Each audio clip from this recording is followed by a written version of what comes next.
এই তিনটি সাবধানতা নামাজের ব্যাপারে আমাদের বোনদেরকে আমি বিশেষভাবে করলাম। অনেক মহিলারা আছেন সারা জীবন নামাজ পড়েছেন কিন্তু তাদের নামাজ হয় নাই। যে অনেক বোনরা আছেন রাত বিরাত পর্যন্ত, এটা শুধু এই অঞ্চলে নয়, সারা দেশে এই রোগ, যে রাত গভীর রাত পর্যন্ত মোবাইলে টিপাটিপি, টেলিভিশন দেখা দেখি, এগুলা করতে করতে আমাদের রাতের বড় অংশ কেটে যায়। ফজরের নামাজ পড়া হয় না, সন্তানদের পড়তে দেই না, নিজেরা পড়তে পারি না। অনেকে 7টা 8টা বাজে 9টা বাজে ঘুম থেকে উঠেন। আমার বোনেরা আমার, আল্লাহ রাব্বুল আলামিনের কাছে এই নামাজগুলোর জন্য হিসাবদিহি করতে হবে। দুনিয়া চিরকাল থাকার জায়গা না বোনেরা আমার। এই সম্পদ, এই টাকা পয়সা, এগুলা কোলে নিয়ে, এগুলোকে আগলে নিয়ে, এগুলোকে বুকে জড়িয়ে নিয়ে আপনি সারা জীবন থাকতে পারবেন না। বিশ্বাস করুন, আল্লাহ রাব্বুল আলামিনের কাছে আমাদের সবাইকে যেতে হবে। ইন্না লিল্লাহ, নিশ্চয় আমরা সবাই আল্লাহর সৃষ্টি, ওয়া ইন্না ইলাইহি রাজিউন, আর আমাদের সবাইকে আল্লাহর কাছেই ফিরে যেতে হবে। যেহেতু আল্লাহর কাছেই ফিরে যেতে হবে, অতএব আসুন আমরা 5 ওয়াক্ত নামাজের ব্যাপারে ইহতিমাম করি, এর ব্যাপারে গুরুত্ব আরোপ করি। আমরা 5 ওয়াক্ত নামাজকে যথাযথভাবে পড়ার চেষ্টা করি এবং আল্লাহর ভয় অন্তরে জাগ্রত করি। দেখুন, যার এখন যে বয়স আছে, যার বয়স এখন 30 হয়েছে, তিনি চিন্তা করুন আপনার জীবনের মূল সময়টা এখন পার হয়ে যাচ্ছে। মূল সময়টা পার হয়ে যাচ্ছে। আর 10 বছর পর, 40 পার হওয়ার পর আপনি চাইলে অনেক ইবাদত করতে পারবেন না, আপনি চাইলে অনেক নেকামল করতে পারবেন না। শরীরটা দুর্বল হয়ে আসবে, শরীরে নানা রকমের রোগ ব্যাধি শুরু হবে, অজুটা ধরে রাখতে পারবেন না, ঝিমানি আসবে, নানান রকমের অসুবিধা তৈরি হবে।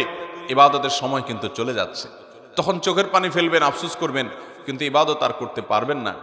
এরপর একটা সময় আপনি দেখতে দেখতে দুনিয়া ছেড়ে, সব কিছু ছেড়ে আপনাকে চলে যেতে হবে। এই সম্পদ মানুষ ভাগযোগ করে নিবে, ওয়ারিসরা, ছেলে মেয়েরা, নাতিপুতিরা ভাগযোগ করে লুটপাট করে নিয়ে নিবে, কিন্তু আপনাকে আপনার আমল নামা নিয়েই দুনিয়া থেকে যেতে হবে। অতএব আসুন আমরা 5 ওয়াক্ত নামাজকে সুন্দর করি। যারা ফজরের নামাজ পড়ছেন না বা পড়তে অসুবিধা হচ্ছে, শুনে রাখেন, নবী করিম সাল্লাল্লাহু আলাইহি ওয়াসাল্লাম বলেছেন, মুনাফিক যারা নামে মুসলমান, আল্লাহর খাতায় মুসলমান না, যারা আল্লাহর খাতায় মুসলমান না, নামে মুসলমান, এদের একটা বড় মার্কা হলো তাদের জন্য 2টা ওয়াক্ত নামাজ পড়া খুব বেশি কঠিন হয়। তার একটা হলো আসর, আর একটা হলো ফজর। এই 2 ওয়াক্ত নামাজ যদি কারো দ্বারা পড়া সম্ভব না হয়, সে অন্যান্য ওয়াক্ত পড়ে কিন্তু এই 2 ওয়াক্ত পড়তে পারে না, তাহলে সে যেন সাবধান হয়, সে যেন সোজা হয়ে বসে, সে যেন আল্লাহর দিকে দৌড়ায় এবং ঈমানকে নবায়ন করে। কারণ নবী করিম সাল্লাল্লাহু আলাইহি ওয়াসাল্লাম এটাকে বলেছেন যে এই 2 নামাজটা হলো মুনাফিকদের জন্য সবচেয়ে কঠিন, সবচেয়ে ভারী, এটা পড়তে তাদের সবচেয়ে বেশি অসুবিধা হয়। অন্যান্য নামাজগুলো তারা হয়তো পড়ে কিন্তু এই 2 নামাজ পড়তে পারে না। বিধায় আমাদের যাদের ফজরের নামাজ পড়া হয় না বা ফজর নামাজ পড়তে পারি না, বা চেষ্টা করেও আমার দ্বারা বেশিরভাগ সময় ফজর নামাজ পড়া হয় না, মিস হয়, কিংবা পড়ি কিন্তু অনেক কষ্ট হয়, সাধারণত হয় না, একদিন হয়তো 5 দিন হয় না, এবং সময় মতো হয় না, সকালে 8টা 9টায় উঠে নামাজ পড়েন, মনে রাখবেন আমাদের জন্য এটা অ্যালার্মিং, যেটা শয়তানের ওয়াসওয়াসার কারণে, কুমন্ত্রণার কারণে আমরা মুনাফিকদের কাতারে চলে যাচ্ছি কিনা। অতএব আমার মা বোনদের প্রতি আমার উদাত্ত আহ্বান থাকবে, 5 ওয়াক্ত নামাজ ঠিক করুন, আপনার অন্য সব আল্লাহ তাআলা ঠিক করবেন। ইন্নাস সালাতা তানহা আনিল ফাহশাই ওয়াল মুনকার, নামাজ মানুষকে অশ্লীল এবং অন্যায় কাজ থেকে বিরত থাকে, বিরত সেই চেষ্টা করবেন। সেই সাথে মা বোনদের একটা বড় ধরনের রোগ হলো তাড়াহুড়া করে নামাজ পড়া। এই রোগটা পুরুষদের মধ্যেও আছে, কিন্তু তুলনামূলকভাবে আমাদের মা বোনদের মধ্যে বেশি দেখা যায়। লম্বা সময় নিয়ে খুব ধীরস্থিরতার সাথে সূরা ফাতিহা পড়বেন, এরপরে সুন্দর করে বিসমিল্লাহির রহমানির রহিম পড়ে একটা সূরা মিলাবেন আস্তে আস্তে, এরপরে আল্লাহু আকবার বলে শ্রদ্ধার সাথে, আল্লাহ সবচেয়ে বড়, আল্লাহ সবচেয়ে মহান, অন্য কোনো চিন্তা যেন মাথায় না আসে, এটি ভেবে এরপরে রুকুতে যাবেন। রুকুতে গিয়ে পিঠ সোজা করে রুকুতে গিয়ে তারপরে এবার তাসবিহ পড়বেন, সুবহান রাব্বিয়াল আযীম, মুহাব্বতের সাথে আমার মহান রবের পবিত্রতা জ্ঞাপন করছি, সুবহান রাব্বিয়াল আযীম, আমার মহান রবের পবিত্রতা জ্ঞাপন করছি, সুবহান রাব্বিয়াল আযীম, আমার মহান পালনকর্তার পবিত্রতা জ্ঞাপন করছি। এভাবে আস্তে আস্তে তাসবিহ নিবেদন করে এরপর আস্তে আস্তে আবার রুকু থেকে উঠে সোজা হয়ে দাঁড়াবেন টান হয়ে। এরপর আবার আস্তে আস্তে আপনি আল্লাহু আকবার বলে সিজদায় যাবেন। খুব ধীরে ধীরে সিজদায় গিয়ে লম্বা সময় নিয়ে, যত বেশি লম্বা সময় দিতে পারেন তত ভালো, তত বেশি আপনার নামাজ সুন্দর হবে। সুবহান রাব্বিয়াল আলা, আস্তে আস্তে পড়েন, তাড়াহুড়া না। এরপর আবার সুবহান রাব্বিয়াল আলা, আবার একটু সময় নিয়ে সুবহান রাব্বিয়াল আলা, আমার সর্বোচ্চ সর্বমহান আল্লাহ রাব্বুল আলামিন, রব যিনি আমার পালনকর্তা, যার হাতে আমার জীবন মরণ রিজিক সবকিছু, তার জন্য পবিত্রতা জ্ঞাপন করছি। এভাবে তাসবিহ পেশ করে এরপরে আস্তে আস্তে আল্লাহু আকবার বলে বসেন। বসে আবার দোয়া পড়েন, রব্বিগফিরলি ওয়ারহামনি ওয়াহদিনি ওয়াআফিনি ওয়ারফানি ওয়াজবুরনি ওয়ারযুকনি। আপনি দোয়াগুলো আস্তে আস্তে পড়েন, এরপরে আবার সিজদায় যান। এইভাবে ধীরস্থিরতার সাথে নামাজ পড়েন। আমাদের মা বোনদের বেশিরভাগই নামাজ পড়েন কিন্তু হুলস্থুল করে। যারা নামাজ পড়েন দেখা যায় খুব তাড়াহুড়া করে নামাজ পড়েন। মনে রাখবেন, তাড়াহুড়া করে যে নামাজ পড়ে নবী করিম সাল্লাল্লাহু আলাইহি সাল্লাম বলেছেন সে হলো সবচেয়ে নিকৃষ্ট চোর। কারণ রুকু সিজদা সে চুরি করে, এমনভাবে দেয় মনে হয় যে সে ফাঁকি দিতে চাচ্ছে, তাড়াহুড়া করে কোনো রকম পার করে চলে যেতে চাচ্ছে। এই জন্য নবী সাল্লাল্লাহু আলাইহি সাল্লাম বলেছেন সবচেয়ে নিকৃষ্ট চোর হলো এই রুকু সিজদা যে চুরি করে সে মহিলা। ঠিক একইভাবে সে পুরুষ বা মহিলা যেই হোক। ঠিক একইভাবে কোন হাদিসে আসছে যে কিছু মানুষ তাড়াহুড়া করে নামাজ পড়ে, নামাজের ভিতরে মনোযোগ নাই, দ্রুততার সাথে নামাজ শেষ করে, অন্য সব কাজ খুব ঠান্ডা মাথায়, টেলিভিশনটা খুব ধীরস্থিরতার সাথে দেখেন, নিজের স্বামীর সাথে কথাটা খুব ঠান্ডা মাথায় করেন, আলাপ সালাপটা খুব ধীরে ধীরে করেন, অন্য সব কাজ খাওয়ার সময় খুব মজা করে রসিয়ে রসিয়ে চিবিয়ে চিবিয়ে ভালো করে খান, কিন্তু নামাজ পড়ার সময় আপনি তাড়াহুড়া করেন, আল্লাহর কাছে কি জবাবদিহি করবেন? এই নামাজ যে নামাজের হক আদায় করা হয় না, এই নামাজটা কোনো ক্ষেত্রে আল্লাহ পর্যন্ত পৌঁছবে না। এটা ময়লা কাপড় চোপড় যেরকম পেঁচিয়ে নিক্ষেপ করা হয়, এরকম নামাজের মুখের দিকে নিক্ষেপ করা হতে পারে। এই জন্য আমার মোহতারাম বোনেরা, আপনাদেরকে বলছি, মোহতারামা বোনেরা, আপনাদের নামাজগুলোকে, আমাদের নামাজগুলো আমাদেরকে সুন্দর করতে হবে। খুব ধীরে ধীরে নামাজ পড়বেন এবং লম্বা কেরাতে, লম্বা রুকুতে, লম্বা সিজদাতে নামাজ পড়বেন। তাড়াহুড়া করবেন না, আল্লাহর মহব্বতের সাথে নামাজ পড়বেন এবং সময় মতো নামাজ পড়বেন। আমাদের মা বোনদের একটা বড় ত্রুটি হলো যে বেশিরভাগ মা বোনরা গৃহস্থলী কাজকর্মে ব্যস্ত থাকার কারণে জোহরের নামাজটা প্রায় আসরের কাছাকাছি যায় পড়ে। কারণ রান্না বাড়া শেষ করে ছেলে মেয়েদেরকে খাওয়ানোর পর, তাদেরকে গোসল টোসল দেওয়ানোর পর, নিজে গোসল টোসল করে সব গোছায়ে সামলায়ে তারপর তিনি দেখা যায় নিজে নামাজ পড়তে যান। ততক্ষণ দেখা যায় 3টা বেজে যায়, সোয়া 3টা বেজে যায়, অনেক সময় আসরের ওয়াক্ত হয়ে যায়, আসর ওয়াক্তের কাছাকাছি হয়ে যায়। এটা খুবই ভয়াবহ একটা বিষয়। অনেক মহিলা আছে আমাদের দেশে যে সারা জীবন তাদের জোহরের নামাজটা হয় একেবারে শেষ ওয়াক্তে। মনে রাখবেন, নবী করিম সাল্লাল্লাহু আলাইহি সাল্লামকে জিজ্ঞাসা করা হয়েছিল সবচেয়ে উত্তম নামাজ কোনটা, সবচেয়ে উত্তম আমল কোনটা? তিনি বলেছেন আস-সালাতু লি আউয়ালি ওয়াক্তিহা, ওয়াক্ত হওয়ার পর শুরুর দিকে নামাজ আদায় করা, এটা হলো সবচেয়ে উত্তম আমল। অতএব আপনারা এই আমলটার ব্যাপারে খুব বেশি যত্নশীল থাকবেন, খুব বেশি মনোযোগী হবেন এবং আল্লাহর জন্য নামাজকে সুন্দর করবেন। আল্লাহ তাআলা আপনাদেরকে সেই তৌফিক দান করুন।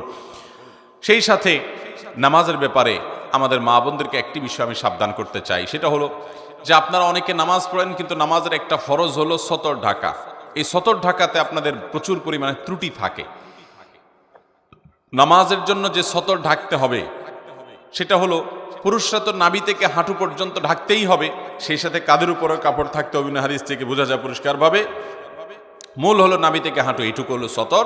পাশাপাশি কাঁধের উপর রাখাটা পুরুষদের জন্য আপনার কর্তব্য, কিন্তু মূল সতরের বাইরে। কিন্তু মহিলাদের জন্য সতর হলো একেবারে মাথা থেকে পা পর্যন্ত।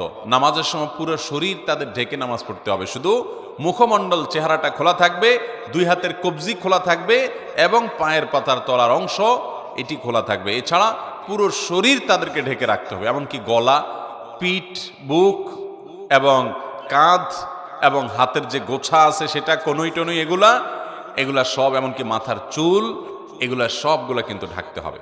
আমাদের অনেক মহিলারা আছেন, অনেক মা বোনরা আছেন, মা চাচিরা আছেন, যারা দেখা যায় এখনো আপনার শাড়ি পরে নামাজ পড়েন, তার উপরে কোনো ওড়না পড়েন না। আপনি শাড়ি পরে নামাজ পড়েন কিন্তু তার উপর আপনাকে একটা বড় ওড়না বা কিছু দিয়ে আপনার পুরো শরীরকে ঢাকার চেষ্টা করতে হবে। শুধু শাড়ি পরে নামাজ পড়লে আপনার হাতের কোনোই দেখা যাবে, আপনার পেট বা পিঠের বা কিংবা কাঁধের কিছু অংশ আপনার দেখা যেতে পারে, চুলগুলা বের হয়ে যেতে পারে। যদি আপনার পুরো নামাজ জুড়ে এরকম শরীরের সমস্ত অঙ্গ প্রত্যঙ্গ খোলা থাকে, আপনার নামাজ হবে না। অনেক মহিলারা আছেন সারা জীবন নামাজ পড়েছেন কিন্তু তাদের নামাজ হয় নাই। অতএব আমাদেরকে মনে রাখতে হবে মাথা থেকে পা পর্যন্ত মহিলারা নামাজের জন্য পুরো শরীরকে ঢেকে নামাজ পড়বেন, এটি তাদের জন্য ফরজ। এটি না হলে তার ফরজ তরক হবে, নামাজই হবে না। বিধায় এই 3টি সাবধানতা নামাজের ব্যাপারে আমাদের বোনদেরকে আমি বিশেষভাবে করলাম। আর যারা বয়সে অনেক তরুণী আছেন, আমাদের অনেকে আছেন নামাজের গুরুত্ব এখনো বুঝি না। দেখুন, আল্লাহ রাব্বুল আলামিনের কাছে আমাদের সবাইকে চলে যেতে হবে, খুব দ্রুততার সাথে চলে যেতে হবে। আমরা কেউ এখানে থাকতে আসি নাই, জিন্দেগি পার হয়ে যাচ্ছে। বিধায় এই ফরজ নামাজকে আমরা খুব গুরুত্বের সাথে পড়বো ইনশাআল্লাহ। দ্বিতীয়ত যে নসিহা থাকবে তা হলো আল্লাহ রাব্বুল আলামিনের কাছে নারী হিসাবে আপনাদের একটা বিশেষ জবাবদিহিতা আছে, সেটা হলো আপনি কতটা পর্দা পশিদা করেছেন। পর্দার এই বিধানটাকে আল্লাহ তাআলা ফরজ করেছেন। সূরা নূর বেশি বেশি করে পড়বেন, সূরা আহজাব বেশি বেশি করে পড়বেন। এই দুই সূরাতে পর্দার বিধানগুলো আল্লাহ তাআলা বিস্তারিত পুঙ্খানুপুঙ্খ আলোচনা করেছেন। আমাদের মা বোনদের জন্য এক্সট্রা একটা ফরজ আছে, যেটা পুরুষদের জন্য নাই, সেটা হলো নিজের সৌন্দর্যকে পরপুরুষের সামনে প্রকাশ করা যাবে না, এটা ঢেকে তাদেরকে চলতে হবে। পুরুষদের জন্য যে নির্দেশ আছে এই সংশ্লিষ্ট, সেটা হলো তারা চোখের হেফাজত করবে, চোখকে অবনত করবে। কিন্তু মা বোনদের জন্য নির্দেশ হলো তারা নিজেদের এই সৌন্দর্য, আল্লাহর দেয়া সৌন্দর্য অর্থাৎ পুরো শরীরকে তারা ঢেকে ঢুকে রাখবে। নবী করিম সাল্লাল্লাহু আলাইহি ওয়াসাল্লাম বলেছেন, আলমার আতু আওরা, একজন নারী পুরাটাই হলো আবৃত রাখতে হয় তার নিজেকে। যদি কোনো নারী বাসা থেকে বের হয়, ইস্তাশাফাহা শয়তান, শয়তান তার পিছে লাগে এবং তাকে দিয়ে বহু মানুষকে বিভ্রান্ত করে, ঈমান হরণ করে, তাকওয়া হরণ করে, চোখের গুনাহ করায়, মনের জেনা করায় এবং তাকে হারামের দিকে নিয়ে যায়। এজন্য মা বোনদের কর্তব্য হলো তার কারণে কোনো পরপুরুষ যেন ফিতনায় পতিত না হয়। এবং এই জন্যই নবী করিম সাল্লাল্লাহু আলাইহি ওয়াসাল্লাম বলেছেন, কোনো নারী যদি সুগন্ধি ব্যবহার করে এবং সুগন্ধি ব্যবহার করে যদি বের হয়, উদ্দেশ্যই হলো যে তার এই সুগন্ধি তিনি যখন রাস্তা চলাফেরা করবেন, আশেপাশে মানুষের নাকে যাবে, পুরুষদের দৃষ্টি আকৃষ্ট হবে, তারা তার দিকে আকৃষ্ট হবে, তাকে নিয়ে কল্পনা জল্পনা করবে। এরকম যদি কোনো নারী সুগন্ধি ব্যবহার করে বের হয়, তাহলে সে জান্নাত তো দূরের কথা, জান্নাতের ঘ্রাণ পর্যন্ত পাবে না। মোহতারাম বোনেরা আমার, এই জন্য আপনাদেরকে পর্দার বিধানটা খুব ভালো করে মেনে চলতে হবে। কোনো পুরুষের সাথে আপনার যদি কথা বলার দরকার হয়, আপনি 100 বার বলবেন, কিন্তু সেটা হলো প্রয়োজন মতো। অপ্রয়োজনীয় আলাপ করা যাবে না, বেহুদা আলাপ করা যাবে না, কেমন আছেন, কি খাইছেন, অপ্রয়োজনীয় কথা বলবেন না। কোনো দরকার হলো তো আপনি কেনার দোকানদারের কাছে কথা বলতে হলো, তো আপনি কথা বলবেন। কিন্তু সেখানে আবার অনেক মা বোনরা আছেন, অন্য পুরুষের সাথে কথা বলার সময় কৃত্রিম সুরে কথা বলেন, একটু মিষ্টি সুরে কথা বলেন, একটু কোমল কণ্ঠে কথা বলেন, একটু নিজের কণ্ঠটার ভিতরে বিশেষ মাধুর্যতা এনে কথা বলার চেষ্টা করেন। কোরআনে কারিমে আল্লাহ রাব্বুল আলামিন স্পষ্ট নিষেধ করেছেন যে তোমরা যখন পরপুরুষের সাথে কথা বলার দরকার হবে, কোনো প্রয়োজনে তোমরা কথা বলবে, ফালা তাখদা'না বিল কওল, তখন তোমরা কথাকে কোমল করে বলবে না, কথার ভিতরে কোমলতা সৃষ্টি করবে না, বরং স্বাভাবিকভাবে কথা বলবে। ওয়াকুলনা কাওলাম মারুফা, স্বাভাবিক কথা বলতে হবে। আমাদের বোনরা, মায়েরা অনেকে এই পর্দার বিধানগুলোকে লঙ্ঘন করেন। সোশ্যাল মিডিয়াতে অনেক মেয়েরা আছেন, নিজেদের ছবি, উন্মুক্ত ছবি আপনারা তুলে সেটাকে আপলোড করেন, আপনার স্বামীর সাথে ছবি আপলোড করেন, আপনি নিজের ছবি আপলোড করেন, বান্ধবীরা একসাথে হয়ে আপলোড করেন। আপনি একজন প্রাপ্তবয়স্কা নারী হওয়ার পর, আপনি বয়স্ক বা প্রাপ্তবয়স্ক হওয়ার কাছাকাছি পৌঁছে গেছে আপনার মেয়ে, সেই মেয়ের ছবি তুলে আপনি ফেসবুকে আপলোড করলেন। তাহলে সেক্ষেত্রে আপনাদের ছবি দেখে যত পুরুষ চোখের জেনায় লিপ্ত হবে, তারা সবাই তো তাদের অপরাধ করবেই।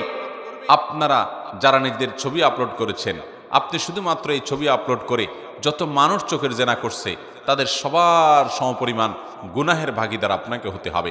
ঠিক একইভাবে দেখা যাবে এই ছবি আপনি আপলোড করার পর আপনার এখান থেকে কতজন কপি করে নিয়ে গেছে, কত বাজে বাজে জায়গায় ব্যবহার করেছে, কত পুরুষরা সেটা দেখছে, কতজন এটা দেখে আপনাকে নিয়ে মনে মনে জেনা করছে, এর সবগুলোর পাপের ভাগীদার কিন্তু আপনাকে হতে হবে। একজন নারী, মুসলিম নারী, তার সম্ভ্রম, তার ইজ্জত অনেক দামি। তিনি চিন্তা করবেন আমাকে নিয়ে কেউ বাজে চিন্তা করতে পারে, এমন কোনো জায়গায় আমি নিজেকে উপস্থাপন করব না। আপনি যখন আপনার ছবিকে ফেসবুকে ছেড়ে দিবেন, টুইটারে ছেড়ে দিবেন, অনেক বোনরা আছেন যে আজকাল দেখা যায় টিকটকে নিজেদের ভিডিও ছেড়ে দেন, ফেসবুকে নিজেদের ভিডিও ছবি ছেড়ে দেন, নিজেদের ব্যক্তিগত পারিবারিক বিষয়াবলীগুলোকে ছেড়ে দেন। আপনার শরীর, আপনার শরীরের সৌন্দর্য, এটা আপনি যারা পরপুরুষ তাদের সামনে আপনি দেখার সুযোগ করে দিয়েছেন। এটা আপনার আত্মসম্মান বোধ পরিপন্থী যে আপনাকে নিয়ে বাজে জল্পনা করার সুযোগ আপনি করেছেন, এবং বাজে জল্পনা যে আপনাকে নিয়ে হবে এই ব্যাপারে কোনো সন্দেহ নাই। কারণ আল্লাহ তাআলা সৃষ্টি করেছেন এরকম যে নারীদের প্রতি পুরুষদেরকে আকৃষ্ট করেছেন। অতএব আকৃষ্ট হওয়ার প্রবণতা পুরুষদের মধ্যে আছে, এই জন্য পুরুষরা তাদের চোখকে হেফাজত করবে, আর মা বোন তাদের ইজ্জত এবং সম্ভ্রমকে রক্ষা করার জন্য তাদের ব্যক্তিত্ব এবং আত্মসম্মান বোধের জায়গা থেকে তারা পর্দার বিধান মেনে চলবেন। পর্দা করা ফরজ মেয়েদের জন্য। এই ফরজ বিধান না মানার কারণে অনেক বোনরা জাহান্নামে যাবে। নবী করিম সাল্লাল্লাহু আলাইহি সাল্লাম নারীদের জন্য যে শর্ট সিলেবাস দিয়েছেন, 4টি কাজ করার মাধ্যমে নারীরা জান্নাতি হতে পারেন, তার ভিতরে একটি কাজ হলো যে ও হাফিজাত ফরজাহা, কোন নারী যদি তার সম্ভ্রমকে, ইজ্জতকে হেফাজত করেন। আজকাল অনেক বোনরা আছেন, এখানে আমাদের অনেক তরুণী মেয়েরা আছেন যারা ফেসবুকে ছেলেদেরকে ফ্রেন্ড লিস্টে ঢুকান। ফেসবুকে আপনাদের শত শত ছেলে বন্ধু আছে তথাকথিত, এটা শয়তানের সবচেয়ে বড় অস্ত্র। আপনি এই ছেলে বন্ধুদের সাথে তাদের ফেসবুকে, তাদের আইডিতে গিয়ে কমেন্ট করেন, তাদের আইডিতে তাদের পোস্টে আপনি লাইক করেন, তারা আপনার এখানে লাইক কমেন্ট করে, এবং দেখা যায় মাঝে মধ্যে একটু রসিকতা সুলভ কথা হয়। প্রথমে হয়তো দরকারি কথা হয়, এরপর আস্তে আস্তে রসিকতা সুলভ কথা হয়, এরপর আস্তে আস্তে মনের অজান্তে আপনি হয়তো জেনার দিকে চলে যাচ্ছেন। সরাসরি জেনায় হয়তো প্রথমে যাবেন না, জল্পনা কল্পনার জেনা শুরু হয়, এরপর আস্তে আস্তে মূল জেনার দিকে মানুষ চলে যায়। মূল জেনার দিকে যদি নাও যায়, শুধু জল্পনা কল্পনা করার কারণে আপনার আল্লাহর কাছে জেনার গুনাহ আপনার আমলনামায় লেখা হবে। অনেক বোনরা আছেন যারা এই কাজগুলো করেন, অনেক ভাইরা আছেন। এটা যেহেতু বোনদের মজলিস এবং মেয়েরা আমাদের কথা শুনছেন, সেজন্য আপনাদেরকে বলছি, আল্লাহরও আস্তে আল্লাহ আপনাকে একটা আত্মমর্যাদা দিয়েছে। আপনি মুসলিম নারী, আপনি সম্ভ্রান্ত, আপনি রাস্তার বেহায়া নারীর মতো নন। আপনি একজন সম্ভ্রান্ত, আপনার ইজ্জত এবং সম্মান আছে। আপনার ফেসবুক ফ্রেন্ড লিস্টে যদি আপনার অন্য ছেলেদেরকে, পরপুরুষদেরকে আপনি ইনক্লুড করেন, তাদেরকে যদি অ্যাড করেন, এবং তাদের সাথে আপনি ইনবক্সে গিয়ে যদি আলাপ সালাপ জুড়ায় দেন, এবং দরকারি আলাপ থেকে বেদরকারি আলাপের দিকে চলে যান, কমেন্ট বক্সে যদি তথ্য আপনার কমেন্ট আদান প্রদান করেন, ফিতনার দুয়ারকে উন্মুক্ত করেন, তাহলে সেক্ষেত্রে মনে রাখবেন, আপনার এই আইডি থেকে, আপনার এই কমেন্ট থেকে ওই পুরুষ ফিতনায় পতিত হলে, আপনি নিজে পতিত হলে, অন্যরা ফিতনায় পতিত হলে, এর পুরো দায়ভার আপনাকে বহন করতে হবে। এই জন্য মায়েরা, আপনাদের নিজেদের সম্ভ্রমকে বাঁচানোর জন্য সংগ্রাম করতে হবে, প্রতিজ্ঞা করতে হবে, এবং মনে রাখবেন, এই যুগে আল্লাহর সবচেয়ে বড় নেককার বান্দি রাবেয়া বসরি যদি কেউ হতে চায়, ইমরাতে ইমরানের মতো, ইমরাতে ইমরানের মতো, অথবা ইমরানের মেয়ে মারিয়ামের মতো, অথবা ফেরাউনের স্ত্রী আসিয়ার মতো নেককার, আয়েশা রাদিয়াল্লাহু তাআলার মতো নেককার নারী যদি কেউ হতে চায়, তার জন্য সর্বপ্রথম এবং প্রধান পদক্ষেপ হলো, অন্যতম পদক্ষেপ হলো, ঈমান এবং সাধারণ নেকামলের পর তার ইজ্জতকে হেফাজত করতে হবে, পর্দা মানতে হবে। আজ আমাদের পর্দার বিধানটা নাই। দেখা যায় মার বয়স 40, 45, 50 পার হয়ে গেছে, তারপর তিনি বোরকা পরেন, অথচ তার 15 বছর 20 বছরের মেয়েটাকে তিনি বোরকা পরান না। যে মেয়েকে বোরকা পরানো বেশি দরকার, সে যুবতী, তাকে দেখে মানুষের মনে জেনা এবং বাজে চিন্তা আসতে পারে, এই মেয়েকে নিয়ে বাজে কল্পনা করতে পারে। এই জায়গা থেকে তার সৌন্দর্যকে বেশি ঢেকে ঢুকে রাখা দরকার, পর্দার মধ্যে রাখা দরকার। সেটা না করে মা নিজে পর্দা করেন, মেয়েকে বেপর্দার সাথে স্কুলে পাঠান, কলেজে পাঠান, বাজারে পাঠান, বাহিরে যেতে দেন, অন্য ছেলেদের সাথে কথাবার্তা বলতে দেন, আড্ডা মারতে দেন, এবং গুনাহে লিপ্ত হওয়ার ক্ষেত্রে পথ সুগম করে দেন।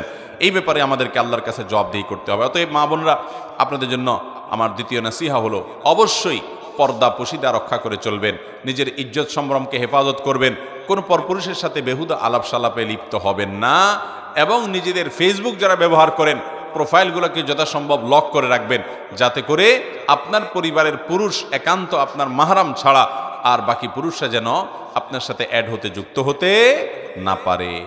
তৃতীয় যে নসিহত থাকবে তা হলো স্বামীর আনুগত্য করা। আজকাল আমাদের মা বোনদের জন্য এটা কঠিন হয়ে গেছে। অনেক মহিলারা আছেন, নামাজও পড়তে রাজি আছে, পর্দা করতেও রাজি আছে, কিন্তু স্বামীর কথা মানতে রাজি না। এবং শয়তান আমাদেরকে এই জায়গাতে, আমাদের মা বোনদের সবচাইতে বেশি ধোঁকা দিয়ে থাকে। তথাকথিত নারীবাদীরা আমাদের মা বোনদেরকে উস্কে দেয় যে না, নিজের কথা মতো চলতে হবে, স্বাধীন মতো থাকতে হবে। ভাইরা আমার, বোনেরা আমার, অবশ্যই স্বাধীনতা আপনাকে ইসলাম দিয়েছে, কিন্তু প্রত্যেকটা স্বাধীনতার একটা সীমানা আছে, একটা নির্দিষ্ট ডেফিনেশন আছে। আপনি যদি স্বাধীনতার নাম দিয়ে আপনার স্বামীর নির্দেশকে লঙ্ঘন করেন, তাকে পাত্তা না দেন, তাকে তোয়াক্কা না করেন, তাকে ইজ্জত না করেন, তাহলে সেক্ষেত্রে আল্লাহর কাছে আপনি অপরাধী হিসাবে বিবেচিত হবে। এটা আপনার দুনিয়াকেই শেষ করবে, আখিরাত তো পরেই।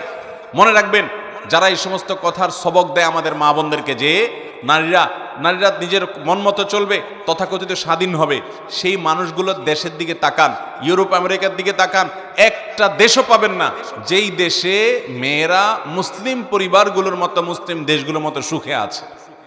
তাদের জীবনে দেখা যায় যে পরিবার বলতে, পারিবারিক জীবন বলতে কোনো জিনিস পাওয়াটা সোনার হরিণ হয়ে যাচ্ছে দিন দিন। কারণ সেখানে ভোগটাই মুখ্য হচ্ছে, স্বামী স্ত্রীর মধ্যে কোনো বন্ডিং থাকছে না, কোনো সম্পর্ক থাকছে না। মুসলিম পরিবারে, মুসলিম দেশগুলোতেও নারীর প্রতি কম বেশি অবিচার হয়, কিন্তু এরপরও দেখা যায় মুসলমানদের সমাজে স্বামী স্ত্রীর মধ্যকার যে ভালোবাসা, যে হৃদ্যতা, যে সৌহার্দ্য, যে সম্প্রীতি, যে আন্তরিকতা, এটা অমুসলিমরা কল্পনাও করতে পারে না। আল্লাহর বিধানের মধ্যেই কল্যাণ। আপনার কাছে মনে হতে পারে আপনার স্বামী, তার কোনো কথা আপনার ভালো লাগে না, সে হয়তো আপনার চাইতে কম বুঝে, হয়তো সে অনেক ক্ষেত্রে হয়তো পিছিয়ে আছে, তারপরও সে যদি আল্লাহর আদেশের বাইরে আপনাকে কিছু না বলে, খারাপ কোনো নির্দেশ যদি না করে, তাহলে সেক্ষেত্রে আপনি তার কথা মানবেন। সংসারের বিষয়ে স্বামীর সাথে বেশি তর্ক করতে যাবেন না, এটা তার বিষয়। সে কিভাবে উপার্জন করবে, বিশেষ করে হালাল উপার্জনের ক্ষেত্রে সে কোন পথে যাবে না যাবে, কোন ব্যবসা করবে না করবে, কাকে কি দিবে না দিবে, এসব বিষয়ে খুব বেশি মাথা ঘামাতে যাবেন না। আমাদের অনেক বোনরা আছেন এগুলো নিয়ে অনেক বেশি মাথা ঘামিয়ে সংসারে অশান্তি সৃষ্টি করেন, স্বামীর অবাধ্য হয়ে যান। মনে রাখবেন, মুসলিম নারীর জন্য আল্লাহর তরফ থেকে অনেক বড় একটা পরীক্ষার বিষয় হলো যে আপনার স্বামীকে আপনি কতটা মানতে পারলেন। আমি বহু নারীর কথা জানি যারা তাহাজ্জুদের নামাজও পড়ে, যারা নফল নামাজ রোজাও রাখে, যারা আইয়ামে বীজের রোজা রাখে, যারা সোম বৃহস্পতিবার নফল রোজা রাখে, যারা নিয়মিত কোরআন তেলাওয়াত করে, নিয়মিত তাসবিহ তাহলিল করে, জিকির আজকার করে, সবই ঠিক আছে, কিন্তু স্বামীর সাথে সারাদিন বাদাবাদি, স্বামীর সাথে সারাদিন তর্ক করবে, স্বামীকে মেনে চলবে না।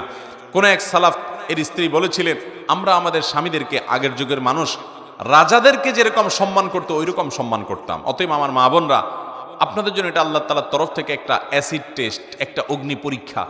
আপনারা অবশ্যই আপনাদের স্বামীদেরকে মেনে চলবেন। স্বামীদের অবশ্য কর্তব্য স্ত্রীর সাথে সর্বোচ্চ সুন্দর আচরণ করবে, কারণ নবীজি সাল্লাল্লাহু আলাইহি সাল্লাম বলেছেন, তোমাদের মধ্যে স্ত্রীদের কাছে যে যত বেশি ভালো সে আসলেই ভালো এবং আল্লাহর কাছে ভালো। এজন্য স্ত্রীর সাথে সুন্দর আচরণ করে ভালো থাকার চেষ্টা করবে পুরুষরা, কিন্তু নারীরা তাদের স্বামীদের সামনে নিজেকে অনুগত হিসাবে, এবং স্বামীদের একান্ত অনুগত মানুষ হিসাবে উপস্থাপন করবেন। কারণ নবী করিম সাল্লাল্লাহু আলাইহি ওয়াসাল্লাম ওই যে শর্ট সিলেবাসে নারীদের 4 কাজে জান্নাতের কথা বলেছেন, অফার করেছেন, এর ভিতরে একটা হলো আতাআত যাওজাহা, যে নারী তার স্বামীর কথা শুনে স্বামীর সাথে কুতর্ক করে না, ঝগড়াঝাটি করে না, বেয়াদবি করে না এবং তেড়ামি করে না, বরং যথাসম্ভব স্বামীকে ইজ্জত করে, সম্ভ্রম করে।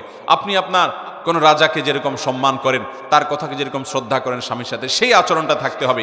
এই একটি জায়গাতে ত্রুটির কারণে, এই একটি জায়গায় গাফিলতির কারণে, বিচ্ছুরিতার কারণে শত শত হাজার হাজার পর্দানুসীন, কোরআন তেলাওয়াতকারী, জিকির আজকারকারী, ইবাদত গুজার নারীরা ধরা খেয়ে যাবে এবং আল্লাহর পাকড়ার মধ্যে যাবে। আমি আজকের এই নারী সম্মেলনে আমাদের মা বোনদেরকে উদাত্ত আহ্বান করব, আসুন এই চ্যালেঞ্জটা গ্রহণ করি যে আমরা আমাদের স্বামীদেরকে সর্বোচ্চ শ্রদ্ধা করব এবং মেনে চলব। এটি আজ আমাদের মা বোনদের থেকে প্রায় হারিয়ে গেছে। আল্লাহ তাআলা আমাদেরকে আমলের তৌফিক দান করুন। 4 নম্বর যে নসিহত করব তা হলো, আমাদের সন্তানরা আমাদের উপরে আমানত, আমাদের কাছে আমানত। নবী করিম সাল্লাল্লাহু আলাইহি ওয়াসাল্লাম বলেছেন, কুল্লু মাউলুদিন ইউলাদু আলাল ফিতরাহ, প্রতিটা পরিবারের ছোট ছোট শিশু যারা দুনিয়াতে আসে এরা সবাই মুসলমান হয়ে জন্মগ্রহণ করে, মায়ের গর্ভ থেকে তারা ভালো মানুষ হয়ে আসে। ইল্লা আন্না আবওয়াহু ইউহাউদানিহি আও ইউনাসরানিহি আও ইউমাজ্জিসানিহি, তবে এই বাচ্চাগুলোর মা, তার বাবা, তারা এই বাচ্চাগুলোকে খ্রিস্টান বানায়, ইয়াহুদি বানায়, বেঈমান করে দেয় এবং ঈমান হারা করে ফেলে। বিধা আমাদের সন্তানরা আল্লাহর কাছে তাদের ব্যাপারে আমরা জিজ্ঞাসিত হব। আল্লাহ রাসূল সাল্লাল্লাহু আলাইহি ওয়াসাল্লাম বলেছেন, আল্লাহ কুল্লুকুম রাইন ওয়া কুল্লুকুম মাসউলুন আন রাইয়াতিহি, তোমাদের প্রত্যেকেই দায়িত্বশীল, তোমাদের সবাইকে অধীনস্থদের সম্পর্কে জিজ্ঞাসাবাদ করা হবে। একজন নারী, তিনি স্বামীর ঘরের ব্যাপারে দায়িত্বশীল, কিভাবে এটা দেখভাল করলেন, স্বামীর টাকা পয়সার আমানতদারিতা রক্ষা করলেন কিনা, স্বামীর অগোচরে নিজের ইজ্জত সম্ভ্রমকে হেফাজত করলেন কিনা, সন্তানদেরকে সঠিকভাবে লালন পালন করলেন কিনা, এই জন্য তাকে অবশ্যই আল্লাহর কাছে জবাবদিহি করতে হবে। এই জন্য আমাদের মা বোনদেরকে আমি বলবো, বিশেষভাবে আপনাদের সন্তানদের প্রতি আপনারা যত্ন নিন। ছেলে হোক মেয়ে হোক, অবশ্যই তাদেরকে 7 বছর বয়স হওয়ার সাথে সাথে নিজে নামাজ পড়ুন, সুন্দর করে তাদের সামনে তাদেরকে নামাজ দেখান এবং নামাজ শেখান, নামাজ পড়তে উদ্বুদ্ধ করুন, কোরআনটা শুদ্ধ করে পড়তে শেখান, তাদের সামনে কোরআন তেলাওয়াত করুন, মোবাইলের নেশা ছেড়ে দেন, কোরআন হাতে নেন, আপনি নিজে কোরআন পড়েন, তাদেরকে কোরআন পড়তে উদ্বুদ্ধ করেন, কোরআন পড়তে উৎসাহিত করেন। যদি কন্যা সন্তান হয় তাহলে সেক্ষেত্রে তাকে 8, 9, 10 বছরের কাছাকাছি বয়স গেলেই তখন থেকে তাকে পর্দা বুঝান। কেন পর্দা করতে হবে? একজন নারী তার সম্ভ্রম, তার ইজ্জত, তার আত্মসম্মান, আত্মমর্যাদার জায়গা থেকে তাকে নিয়ে কাউকে বাজে চিন্তা করতে দিবে না তিনি এই জায়গা থেকে, এবং সমাজে মানুষের ফিতনার কারণ হবেন না তিনি, তার কারণে কেউ বিপদগামী হবে না, কোনো যুবক, কোনো তরুণ। সেই জায়গা থেকে আল্লাহর ফরজ নির্দেশ মানতে গিয়ে তিনি পর্দা করবেন। আল্লাহ বলেছেন, ওয়ালা ইউবদিনা যিনাতাহুন্না, নারীরা তাদের সৌন্দর্যকে প্রকাশ করবে না, ইল্লা মা যারা মিনহা, কিন্তু পর্দা করার পরও যদি আপনার পর্দার বাহির থেকে প্রকাশিত হয়, অর্থাৎ বাহির থেকে যদি কেউ দেখে সেটা ভিন্ন বিষয়, কিন্তু পর্দা করবে, নিজেকে ঢেকে ঢুকে রাখবে এবং এটার জন্য সে টাইট পোশাক পরবে না। অনেক মহিলারা আছেন যে আজকাল প্রচুর পরিমাণে টাইট পোশাক আশাক পরেন, পুরুষদের মতো পোশাক আশাক পরেন, শার্ট প্যান্ট পরেন।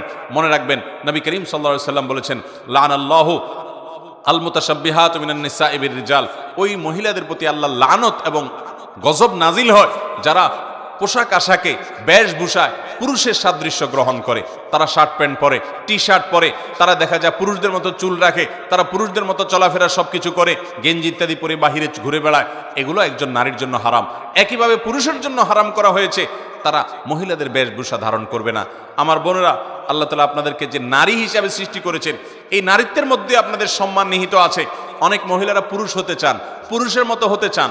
আপনি মহিলা হওয়ার পরও পুরুষের মতো পোশাক আশাকে যদি তাদের মতো হতে চান, এটা আপনার নিজের জন্য অপমানের। কেন অপমানের? কারণ আল্লাহ আপনাকে যে নারী হিসাবে সৃষ্টি করেছেন, তার মানে আপনি এটাতে আপনি অপমান বোধ করছেন। আপনি মনে করছেন নারী তুচ্ছ, নারী ছোট, এই জন্য আপনি পুরুষ হওয়ার চেষ্টা করছেন। পুরুষ হওয়ার চেষ্টা করাটা বরং আপনার জন্য অপমানের। আপনার নারীত্বের মধ্যেই আপনার জন্য সম্মান নিহিত আছে, যেটা আমরা এতক্ষণ বলছিলাম। অতএব এই পুরুষদের মতো পোশাক আশাক পরা যাবে না। অনেক মায়েরা আছেন, নিজেরা ঠিকই দেখা যায় যে নারী সুলভ পোশাক আশাক তারা পরছেন, নিজের ইয়াং মেয়েকে দেখা যাচ্ছে প্যান্ট কিনে দিচ্ছেন, টি শার্ট কিনে দিচ্ছেন, গেঞ্জি কিনে দিচ্ছেন। আজকাল দেখা যায় ছোট ছোট মেয়েদেরকে 7 বছর 8 বছর বয়স থেকে তাদেরকে বেহায়াপনা এবং অশ্লীলতার পোশাক আশাক তাদেরকে কিনে দেওয়া হচ্ছে। বাজারেও সেরকম পোশাক আশাক পাওয়া যাচ্ছে, শর্টকাট পোশাক আশাক, ছোটখাটো সংক্ষিপ্ত পোশাক আশাক, অতিরিক্ত পাতলা পোশাক আশাক, অতিরিক্ত টাইট পোশাক আশাক। নবী করিম সাল্লাল্লাহু আলাইহি সাল্লাম বলেছেন, রুব্বা কাসিয়াতিন ফিদ দুনিয়া আরিয়াতুন ফিল আখিরাহ।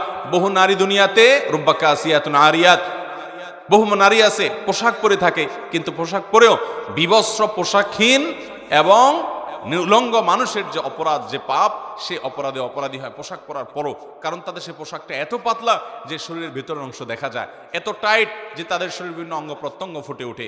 এই জন্য ঢিলা ঢালা পোশাক পরতে হবে। এবং আপনারা নিজেরা শখ করে যে সমস্ত পোশাক আশাক পরবেন, সেগুলো আপনার স্বামী, আপনার বাবা, ভাই, বাসা বাড়িতে মাহরাম পুরুষরা যা থাকবে তাদের সামনে আপনি পরবেন, কিন্তু বাহিরে যখন যাবেন নিজের সৌন্দর্যকে আপনি যেখানে সেখানে বিকিয়ে দিবেন না।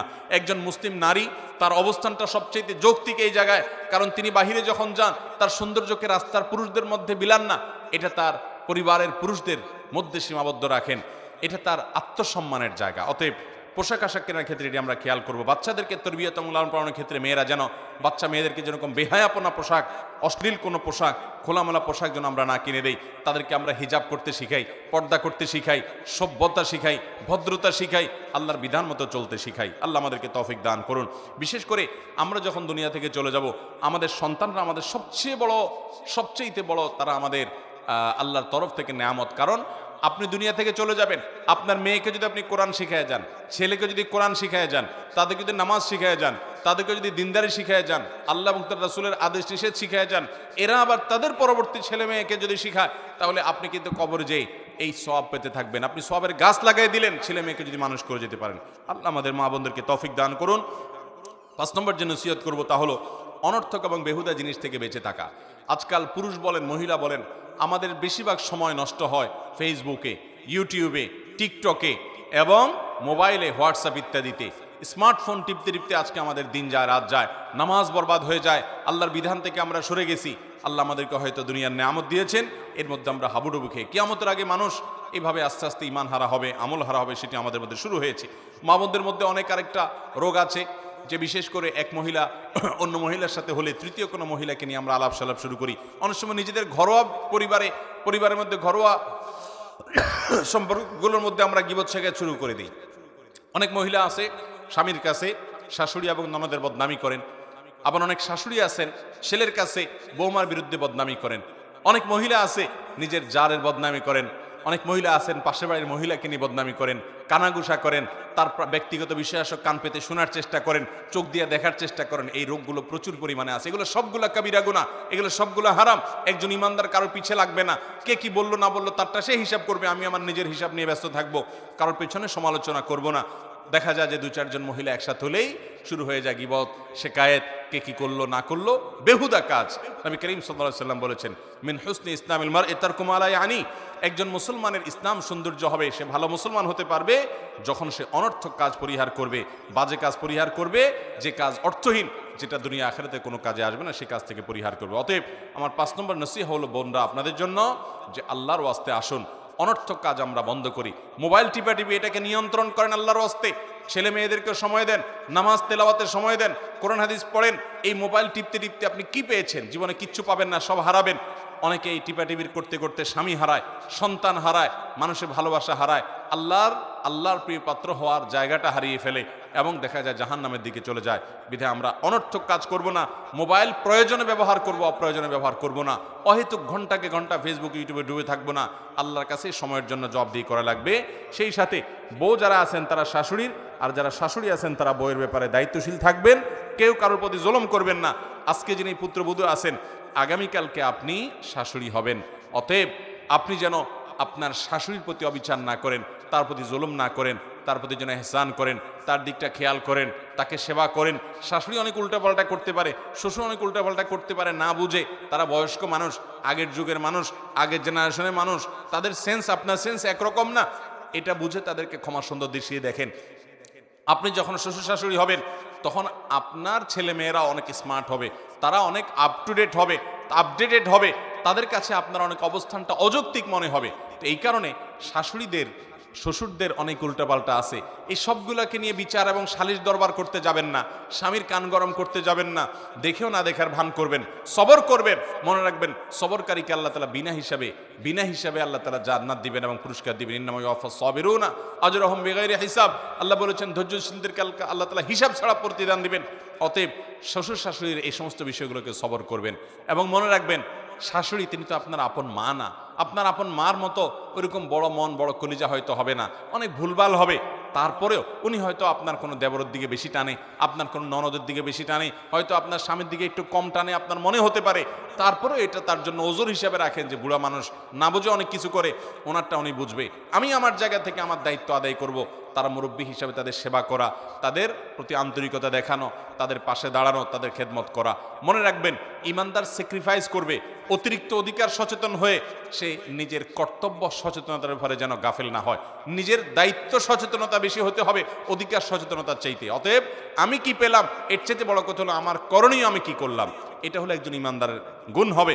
ঠিক একইভাবে একজন শাশুড়ি তিনি তার বৌমার ব্যাপারে এরকম আন্তরিকতা দেখাবেন যে আমার নিজের মেয়ের মতো সে তো আপন হবে না, সে তো পরের ঘর থেকে আসছে, নিজের বাবা মাকে ফেলে রেখে, ভাই বোনকে ফেলে রেখে, নিজের সংসার ফেলে রেখে আজীবনের জন্য আমার বাড়িতে চলে আসছে। এটাই তো তার অনেক বড় ত্যাগ। তার প্রতি আন্তরিকতা দেখাতে হবে, স্নেহ মমতা দিয়ে তাকে বড় করতে হবে। তার কিছু হলেই ছেলের কান গরম করা যাবে না, এটা নিয়ে দরবার বসানো যাবে না, বিচার বসানো যাবে না। যথাসম্ভব ছাড় দিতে হবে, ধৈর্য ধারণ করতে হবে।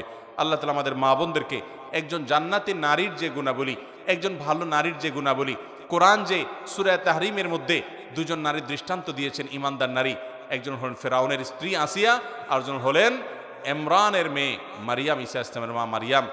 এই দুইজন নারীর মতো উত্তম গুণাবলী অর্জন করা এবং নবী করিম সাল্লাল্লাহু আলাইহি সাল্লামের পত্নীগণ, বিশেষ করে আম্মা জান আয়েশা রাদিয়াল্লাহু তাআলা আনহার মতো, ফাতিমা রাদিয়াল্লাহু তাআলা আনহার মতো, আরও অন্যান্য মুসলিম দৃষ্টান্ত হওয়া নারীদের মতো আমাদের মা বোনদেরকে হওয়ার তৌফিক দান করেন। এবং সেই সাথে লূত আলাইহিস সালামের স্ত্রী এবং আল্লাহ নবী নূহ আলাইহিস সালামের স্ত্রীর মতো আল্লাহর অবাধ্য, ফাসেকা এবং চরিত্রহীনা কিংবা তলে তলে জেনার গুনাহে লিপ্ত, পরকীয়াতে লিপ্ত, অন্য পুরুষদের সাথে আসক্ত, তাদের প্রতি আসক্ত এবং গুনাহে লিপ্ত এবং আল্লাহর অবাধ্য হওয়া, বেপরদিগি থেকে আল্লাহ তাআলা আমাদের মা বোনদেরকে হেফাজত করুন। এবং এই মসজিদ থেকে আমরা ভালো কিছু শিখে গিয়ে আমাদের জীবনকে যেন পরিবর্তন করতে পারি, সেই তৌফিক আমাদের সবাইকে আল্লাহ তাআলা দান করুন। ওয়া আখিরু দাওয়ানা আলহামদুলিল্লাহি রাব্বিল আলামিন।